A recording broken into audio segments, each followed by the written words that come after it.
Assalamu alaikum warahmatullahi wabarakatuh. Barkanku da ziyartar wannan tasha ta mai albarka. Idan wannan shine farkon shigowarka, ka shiga ka danna subscribe sannan ka danna ƙararrawar sanarwa domin samun sababbin shirye-shiryenmu da zarar mun ɗora.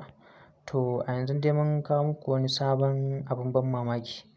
Abin ban mamakin ko shine a yanzu haka Rarara mawaƙin siyasa wanda aka sani da Adamu Kahutu Rarara ya gwangwaje Abba Kabir Yusuf sabon gwamnan Kano da wata sabuwar waƙa mai suna Abba Kabir shine ya ci Kano, shine ya ci zaɓen Kano.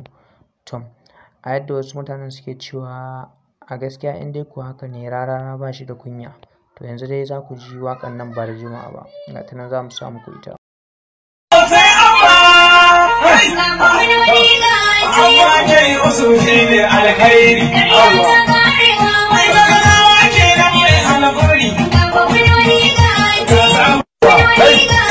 Tabbas sai yanzu na tabbatar da cewa Rarara ya cika mara kunya. Kun dai ji sabuwar waƙar da ya ma Abba Kabir Yusuf bayan ya gama ci mai mutunci da shi da jagora Kwankwaso.